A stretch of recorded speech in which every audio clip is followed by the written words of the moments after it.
Hello, this video will be a short code introduction to the codebase that is used, for example, for MIM-Refiner and Universal Physics Transformer. So a quick overview. The codebase is more or less structured into four modules. One is the Dataset module, which is responsible to prepare data, stuff like copying data to a local SSD, a local storage, or initialize paths where to find data. Then it's also responsible for splitting the data, so for a training split, for validation split, and test split. And then during training, its responsibilities are to load samples from disk and load different kinds of data from the samples. For example, for image classification, you would load the image itself plus its label.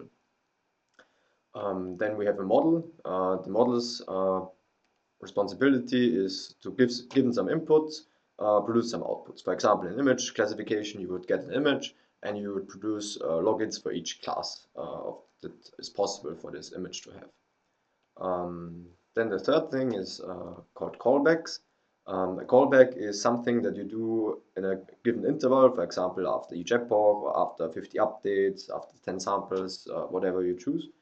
And most of the cases, or most of the time, the use case for this is to calculate some metrics, save models, but you can basically do whatever you want in this type of class. And then the last thing is the trainer. The trainer basically combines all these things together.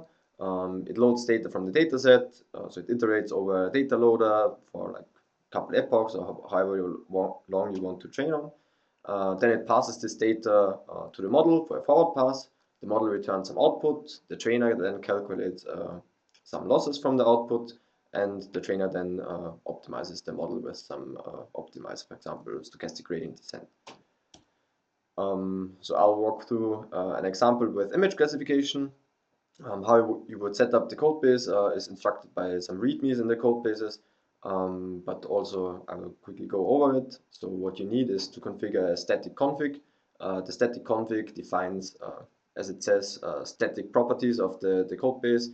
So this can be, for example, here the path to the dataset. So here I use cipher 10 for image classification as example. Then there's also things like account name, output path. So this will be where your logs are saved. This will be how your logs will be.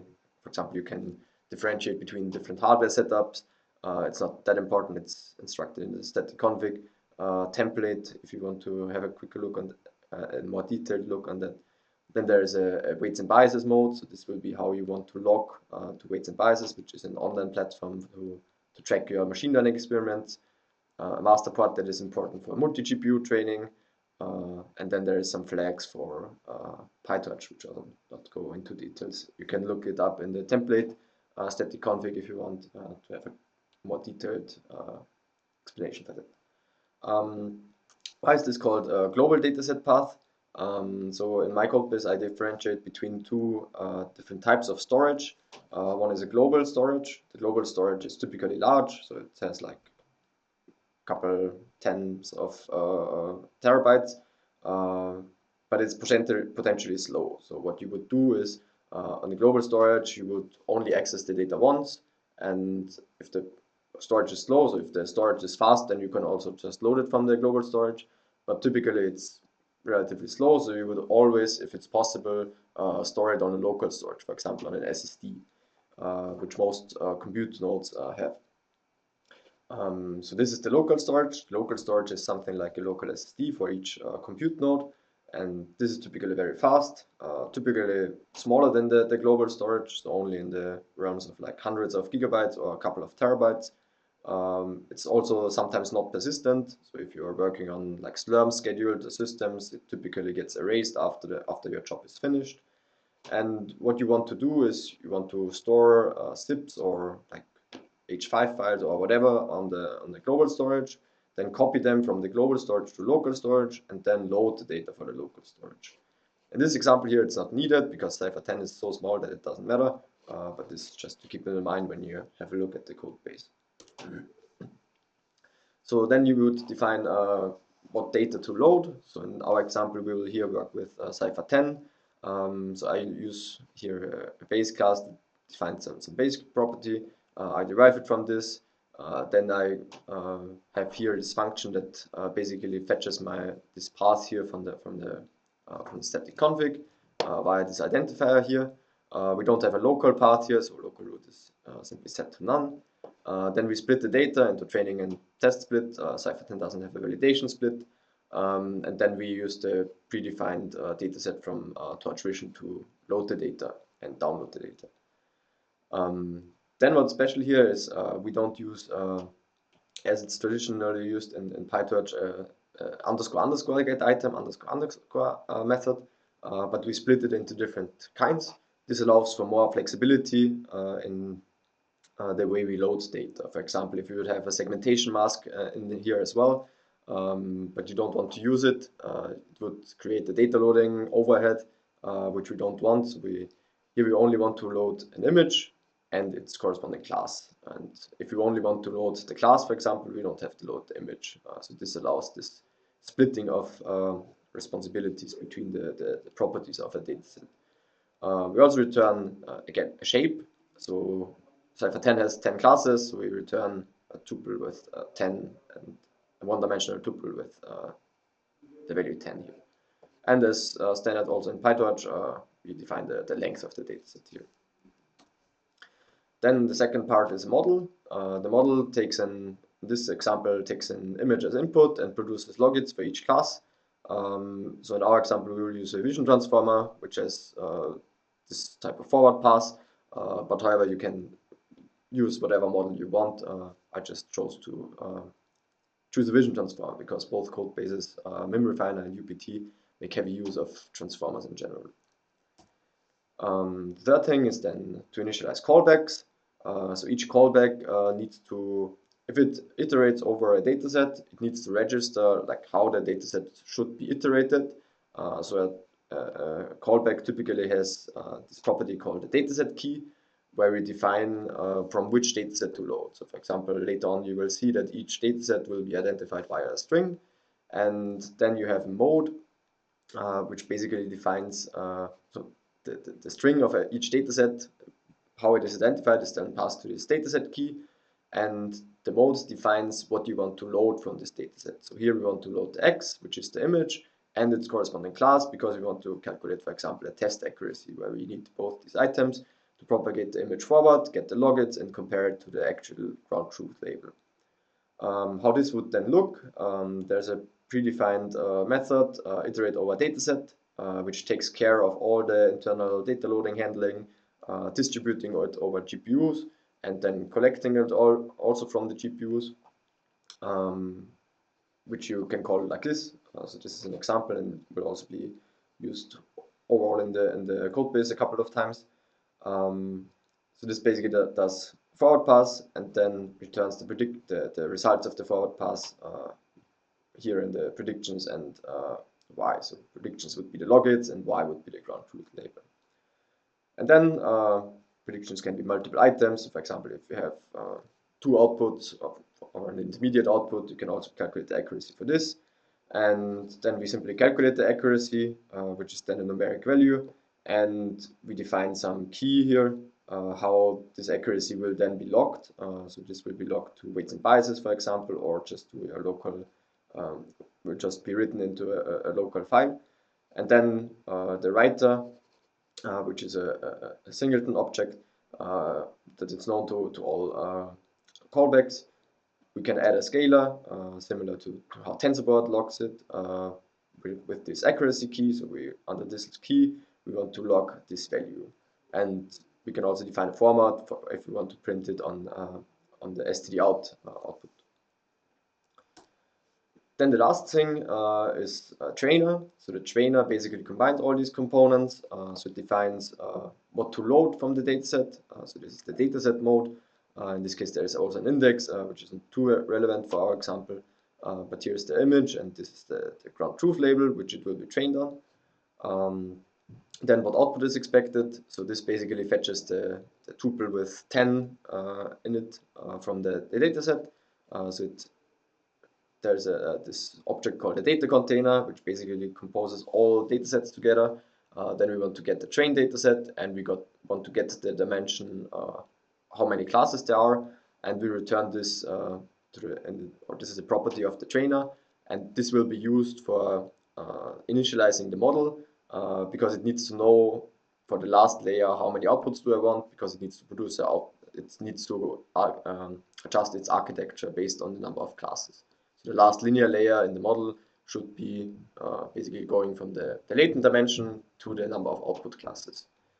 Then we initialize some additional callbacks. So for example, the online accuracy is simply the train accuracy. This can be always logged because it's essentially for free. So this is how you would create callbacks to basically track it after some small interval, for example, every 50 updates, and also after each epoch or something like this. Yeah, in addition to that, so the trainer has the task to create the loss. So it fetches data from the dataset. It will get it via this batch object. Here in the batch, we unpack it into the image and the target. So this is the class label. There's in addition this CTX, this context item. This is not too heavily used. You can use this, for example, when you want to track what augmentations you use. For example, if you do a crop, you can track how large your crop is in this context item via transforms. But that's not too relevant here. Then we push it to a GPU, for example. So that self.model.device could be a GPU, or if you have a CPU, then this doesn't do anything because it's a no-op operation. And then we propagate it forward through the model, and we calculate some loss with just a simple cross-entropy loss. And we can also add some outputs.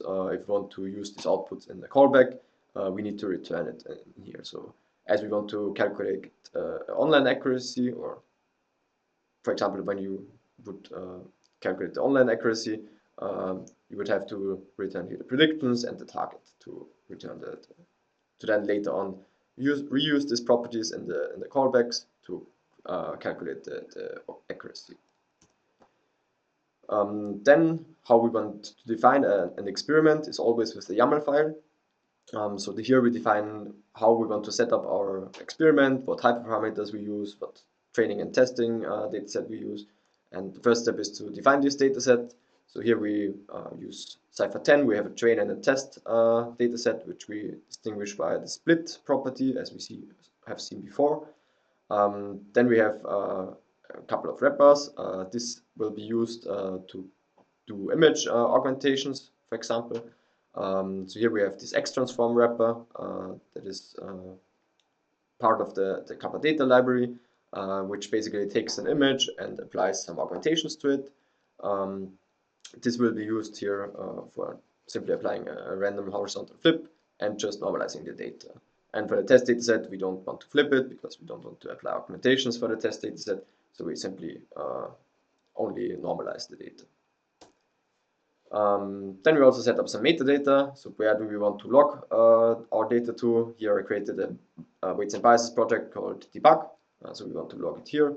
The name of our run, you can choose it however you want. Here it's Cypher10 VAT run. Stage name is also metadata for if you have multiple stages. For example, if you have a 3-stage training, you can call this pre-training, fine-tuning, or whatever you want. Here I just call it classification because it's just one run.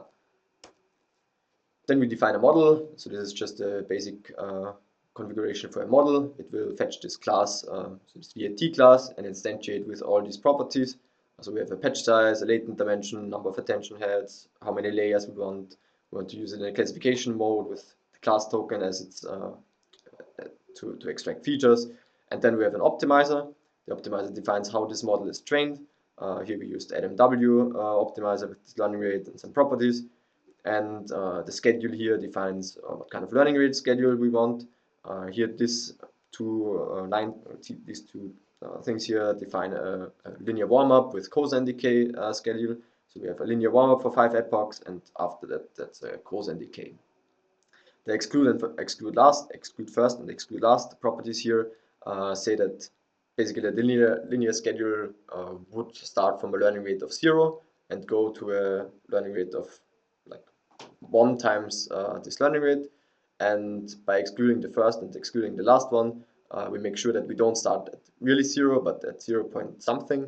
And the exclude last will be is set that we exclude basically also the last step, so we won't ever reach a learn rate 1 to the power of minus 3 in this warm-up, because we will then reach this learning rate here in the cosine decay. So the first step of the cosine decay will be 1 to the power of minus 3, and this will also decay towards 0, and we also don't want to, so this also excludes the last 0, basically. It will stop at 0 point something. Then we have the trainer object. So the trainer object will be just a classification trainer here. You can set a precision here. So here I use bfloat 16 as precision. You can also do a backup precision because bfloat is not always supported. So the backup precision will be used when the real precision is not supported. Then we have some epochs, an effective batch size. So the effective batch size it's called effective because it will always train the model with this batch size. So when you use, for example, 2 GPUs, it would distribute this batch size 256 to 2 times 128. So each GPU will get 128 of batch size. Then we have some default properties like how often do we want to log. This will log a progress in your std out and also how much time it took for the current epoch. And then we define some callbacks. Here we do a checkpoint callback. This will save the last model. So after training is finished, it will save the model to the output folder. And we have 2 additional callbacks. So we have an offline accuracy callback. So offline in the sense that we need to iterate over some separate data to create this metric. We want to do this every epoch, and the dataset that we want to calculate the test accuracy on is the test dataset. And finally, we also show here a way how you can save specific models. So here we save the best model with respect to the accuracy. So this is the key how the accuracy will be locked in basically an identifier for the metric here. So we have the top 1 accuracy for the test set, and main is here simply the output of the model, how it's called. And we want to also do this every 1 epoch to save the best model with respect to the test accuracy. Then to a short demo, how this would look like in an actual run. So we need to set up the weights and biases that I defined before. So I defined the debug account for the weights and biases.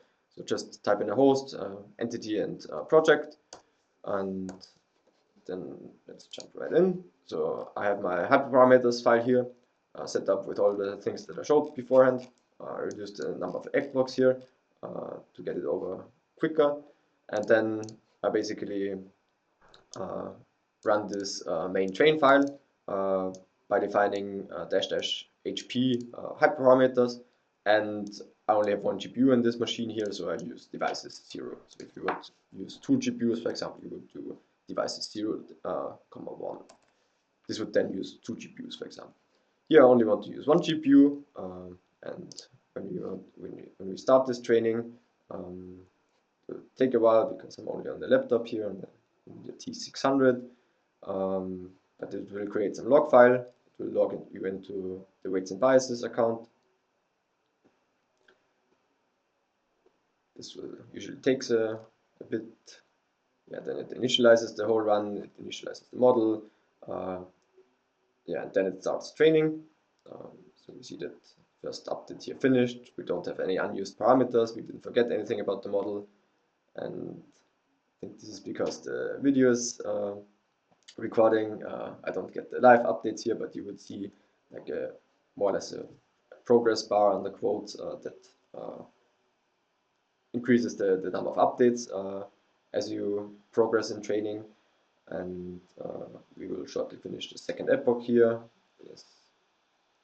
And let's quickly go over the log here. So what's happening here is that we will log some basic properties, like if you have multi-GPU, you will see like how many processes are initialized and stuff like this. And to what hostname am I logged in weights and biases. Then we will create a stage ID. So each run is identified by a stage ID. This will be the same one as the ID in weights and biases. We see how we called this run here. We log some versions that are important. get some system information, how many CPUs, what CUDA version, how is the name, so you can identify which hardware it was run on. The static config is also printed, the most important part here. We have some command line arguments, so we have accelerator, we use the GPU, we use one device, we use this hyperparameter file. There's some flags for doing debug runs, test run, and so on. Then we have configuration for distributed training. So if you use multi-GPU training, you would see what's the main rank here. So the main rank should always be 0. Then you have a local rank. If you do multi-node training, the local rank should also be 0 in the main flag here. So the main process will always create this log here. Then we have a world size. For example, if you use 4 GPUs, you would have a world size of 4. If you use 2 nodes, you would get here 2. And you can also define a custom backend. So there's typically NCCL is used as a backend for GPU training, but you could also use Glue in this example. Then there's an output of the YAML file to have it also in the log, and it's also copied to these paths here. Then there's like the progress. Sometimes it takes a while to initialize a dataset, depending on what dataset you want to load. So this is just to notify you that the run hasn't crashed yet. It just is initializing its dataset. Then we are initializing a dataset, a trainer. Here we try to do a computation in bfloat. So bfloat is not supported on this device, so we use float 16 precision here. Yeah, we just sample it with a random sampler. So we do random sampling during training. We see that the input shape of our images is 3 channels, 3 color channels. Then Cypher 10 has an input shape of 32 by 32. Then this is for model initialization and optimizer initialization.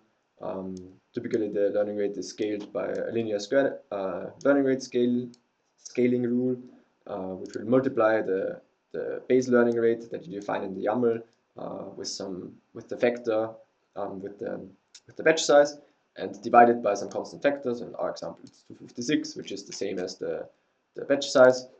So the scale learning rate will be equivalent to the base learning rate here. Yeah, then we see like you can define some optimizer group, which is not too important here. We exclude like the biases and layer norm parameters from the weight decay, which is shown here. Then we add some default loggers. So this will be this will give you this will count up the number of epochs and estimate the number of time that the run still takes on your command line interface. Then you get some statistics and some logging things to set up weights and biases and stuff like this. So these callbacks are basically for free, so you could always use them. So they are always used by default, and they don't incur any runtime overhead. Then we prepare the trainer. There's like a thing called automatic batch size. So if your batch size doesn't fit and your model allows gradient accumulation, it would automatically calculate this if your memory is not enough. So if you would use a batch size, for example, for 4000 here, it will gradually decrease the batch size until a batch size is found that is fitting, and then adjust the number of gradient accumulation steps accordingly. Then we initialize the training data loader and the callbacks. So this registers basically how we want to load our data. So this is our training data set. It has 50,000 samples. This is our test data set, which has 10,000 samples. Then we get some dataset statistics, which are too important in our case. And then we start training here. So we initialize data loading workers. This tells us after the first epoch if we have some unused parameters. This is useful when you like develop a model and you somehow forget a component to propagate forward. This will oftentimes notify you that there is probably something wrong in there. Then you get this basically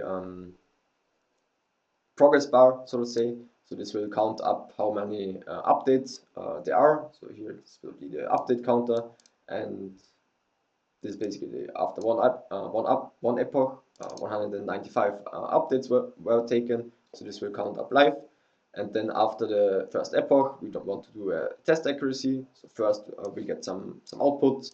So how long did it take us to load the data? How long did it take the model forward passes? So if this number is high here, you typically want to check how data loading is done. So typically then you have a data loading bottleneck. especially if these numbers are high.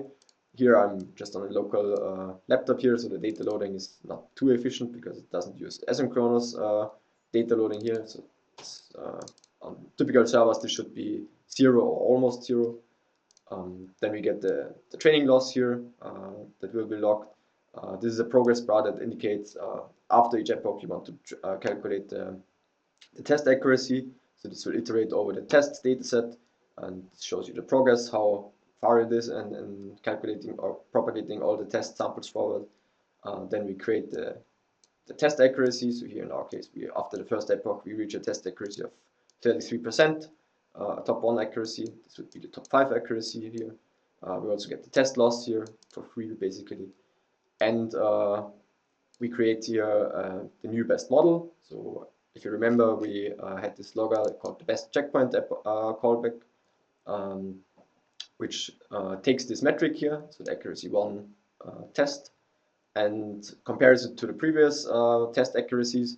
And if the accuracy is higher than before, it will save a model. So we save the model here to this path.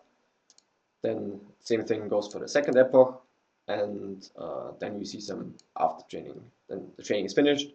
Here we also save the last model, so we do this checkpoint callback here, which will save always the model after training. So we also save it with the checkpoint last property here. And these are then some summaries. So what is the overall, the maximum accuracy over whole training, for example, and some runtimes. So here you can, for example, benchmark. So yeah, update took 5 seconds, and like the offline accuracy also took 4 seconds.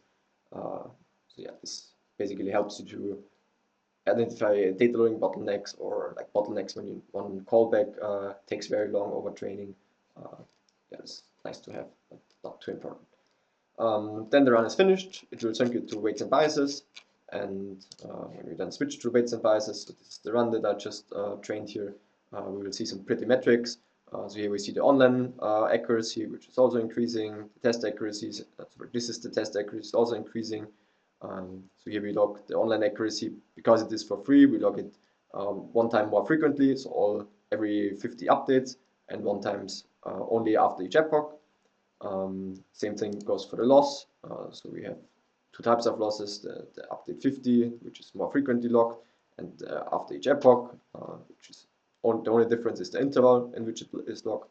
We also have the test loss here. We also get a visualization of what learning rate we currently have. It looks a bit chunked here, which is because we only train for 2 epochs. But if you would, this is basically the warm-up schedule and then a cosine decay. So if this training duration is longer, then it should look more like the typical, it's more smooth. Here it's a bit janky. And yeah, that's basically it for the demo. Thanks for watching, and good luck with getting started with the Codebase.